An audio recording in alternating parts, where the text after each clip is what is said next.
ছোট্ট শহর, সরু গলি, আর সেই গলির এক কোণে বড় হয়েছিল দুই বন্ধু, বিশাল আর প্রিয়া। হ্যাঁ চল। সেই সব থেকেই তারা একসাথে, এক স্কুল, এক বেঞ্চ, আমরা সবসময় বন্ধু থাকব। বিশাল ছিল শান্ত, পরিশ্রমী, একটু লাজুক। আর প্রিয়া হাসি খুশি, প্রাণবন্ত, সবসময় সবাইকে নিয়ে চলতে ভালোবাসত। দুজনের বন্ধুত্ব এত গভীর ছিল যে সবাই বলতো ওরা শুধু বন্ধু না, ওরা একে অপরের ভরসা। সময় এগোতে লাগলো। স্কুল শেষ, কলেজ শুরু, স্বপ্ন বড় হতে লাগলো। বিশাল চায় একটা ভালো চাকরি, নিজের পরিবারকে সাহায্য করতে। প্রিয়া চায় নিজের পরিচয়, নিজের পায়ে দাঁড়াতে। কিন্তু সমাজ সবকিছু সবসময় সহজ হয় না। প্রিয়ার বাড়িতে চাপ বাড়তে লাগলো। মেয়েদের এত পড়াশোনা করে কি হবে?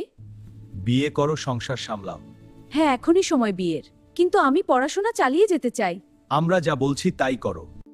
প্রিয়া চুপ করে থাকত, কিন্তু ভিতরে ভিতরে ভেঙে পড়ছিল।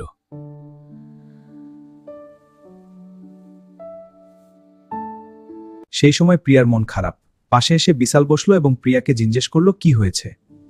উত্তরে প্রিয়া বলতে লাগলো ওর ঘরে যা হয়েছিল। আমার মনে হয় না আমি এটা সহ্য করতে পারি। বিশাল প্রিয়াকে সান্ত্বনা দিয়ে বলল, তুই ভালো করে চেষ্টা কর, তুই পারবি, আমি সবসময় তোর পাশে আছি। এই কথাটা প্রিয়ার শক্তি হয়ে উঠেছিল। কিন্তু সব গল্পে একটা মোড় থাকে। প্রিয়া হঠাৎ করে বিশালকে এড়িয়ে যেতে শুরু করলো। ফোন ধরতো না, কথা বলতো না। বিশাল বুঝতে পারছিল না কি ভুল হলো। সে বারবার চেষ্টা করলো, কিন্তু প্রিয়া যেন দূরে সরে যাচ্ছিল। একদিন বিশাল সরাসরি তার সামনে দাঁড়ালো। তার কণ্ঠ কাঁপছিল, সব ঠিক আছে। কিন্তু তার চোখ অন্য কিছু বলছিল। সেই দিনই শেষবার তারা কথা বলেছিল। তারপর প্রিয়া হারিয়ে গেল। কেউ জানে না সে কোথায় গেল। বিশালের জীবন থেমে গেল। সে খোঁজ করলো প্রতিটা জায়গায়, বন্ধুদের কাছে, পরিচিতদের কাছে, কিন্তু কোনো উত্তর নেই। সময় কেটে যাচ্ছিল, কিন্তু বিশাল এগোতে পারছিল না। তার ভেতরে একটা যুদ্ধ চলছিল। সে আমাকে না বলেই কেন চলে গেল? এই প্রশ্নগুলো তাকে প্রতিদিন কষ্ট দিচ্ছিল। এদিকে জীবন থেমে থাকে না। পরিবারের দায়িত্ব, চাকরির চাপ, বিশাল নিজেকে কাজে ডুবিয়ে দিল। রাতের পর রাত, কিন্তু প্রিয়ার স্মৃতি কখনো তাকে ছাড়েনি। একদিন হঠাৎ করে তার কাছে একটা চিঠি এলো, অজানা ঠিকানা থেকে। হাত কাঁপতে লাগলো। সে চিঠি খুলল। ভেতরে শুধু কয়েকটা লাইন, আমি ভালো আছি, আমাকে খুঁজিস না, তুই ভালো থাক, এইটাই চাই। লেখাটা প্রিয়ার। বিশালের চোখে জল চলে এলো, কিন্তু তার মনে হলো এই গল্প এখানেই শেষ না। সে ঠিক করলো, সে খুঁজবে। চিঠির সূত্র ধরে সে পৌঁছাল এক বড় শহরে। নতুন জায়গা, নতুন মানুষ, কিন্তু তার একটাই লক্ষ্য, প্রিয়া। অনেক খোঁজার পর একদিন সে তাকে দেখল এক অফিসের সামনে, কিন্তু সে আগের মতো নেই। চোখে ক্লান্তি, মুখে চাপা কষ্ট। বিশাল এগিয়ে গেল। প্রিয়া, সে থেমে গেল। ধীরে ঘুরে তাকাল। দুজনের চোখে হাজার কথা, কিন্তু কেউ কিছু বলছে না।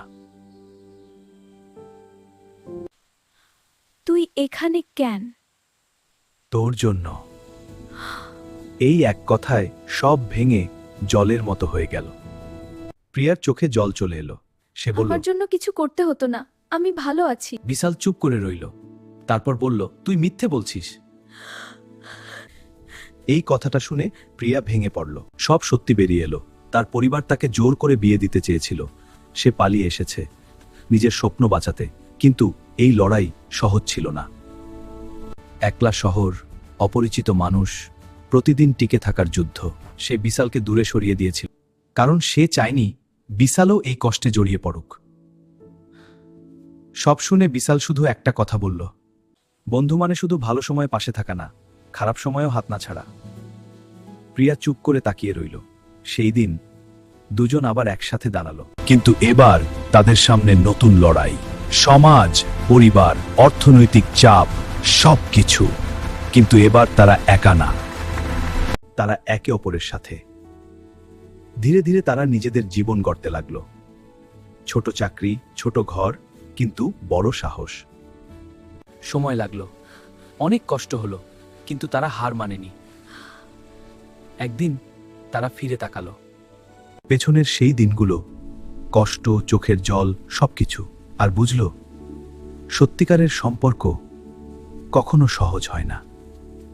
কিন্তু যদি বিশ্বাস থাকে, তাহলে কোনো দূরত্ব, কোনো সমস্যা তাদের আলাদা করতে পারে না। কারণ কিছু বন্ধুত্ব শুধু বন্ধুত্ব না, একে অপরের সাহস। এদের মতো আপনার যদি কোনো বন্ধু থাকে, তাহলে থাকে এই ভিডিওটি শেয়ার করে যাও। চলুন আজকের জন্য এতটুকুই। মিলা হবে নতুন কোনো কাহিনীর সাথে। ধন্যবাদ।